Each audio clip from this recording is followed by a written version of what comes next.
Hello everyone, তো welcome to my another blog. তো সকালবেলা আজকে দেখো উঠেই ভাত বসিয়ে দিয়েছি।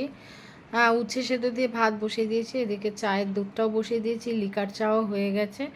আর আমি মাছ বার করে নিয়েছি, মাছ ভাজা, আর এদিকে মিষ্টি কুমড়ো ভাজা আর ডাল।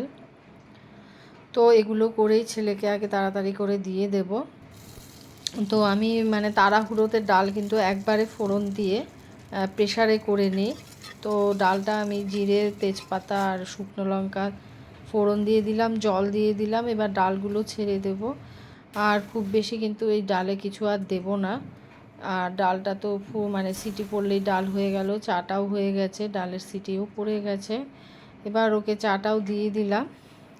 অ্যাকচুয়ালি আমাদের মেয়েদের তো মানে একবার যদি সংসারের মধ্যে আমরা ঢুকে পড়ি, তাহলে এর থেকে আর কোনো নিস্তার নাই। দায়িত্ব আমাদের মানে এসেই পড়ে, দায়িত্ব আমরা কখনোই এড়াতে পারি না, যতই শরীর খারাপ থাকুক আর যাই হোক। তো দেখো কুমড়ো ভাজাটাও ভেজে নিলাম, আর এক পিস ওকে মাছ আমি ভেজে দিচ্ছি।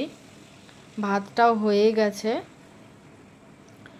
আর ভাত দিয়ে দিলাম, উচ্ছে সেদ্ধ দিয়ে একটু আগে ভাতটাও খেয়ে নেবে, তারপরে ডাল হয়ে গেছে, মাছ ভাজাটা হয়ে যাচ্ছে। তো সেই ফাঁকে আমি ভাতটা দিয়ে দিলাম, কারণ ভাতটা খুব গরম, একটু ঠান্ডা হতে সময় লাগবে। মাছটাও কিন্তু ফ্রাই হয়ে গেল।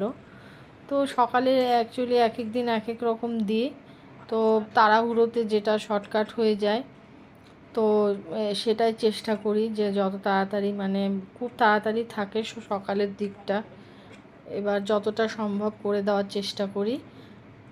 আর এরপরে ও খেয়ে নিল, খেয়ে নিয়ে বেরিয়ে যাবে, তারপর আমি বাকি মাছগুলো ভেজে নিয়ে আমি রান্নাটা করে নিলাম।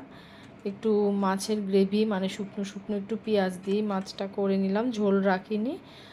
আর সকালবেলার জলখাবারে আজকে রুটি, কাঁঠালের বিচি রুটি হয়েছে, আর এদিকে একটা ভাজা মানে কাঁঠালের বিচি, পটল, গাজর, আলু দিয়ে ভাজা। তো ব্রেকফাস্টটা আমি করে নিচ্ছি। আর দুপুরে আজকে সেরকম কিছু রান্না হয়নি, আজকে কলমি শাক হয়েছে, এটা গাঁঠি কচুর একটা তরকারি, আর মাছ তো হয়েছে, মাছ আর ডালটাও আছে, সকালে যে ডালটা করলাম সেটাও রয়েছে, একটু ভাজাও আছে। তো আজকে দুপুরটা এটুকুই, রাত্রে দেখা যাবে। তো থ্যাংক ইউ।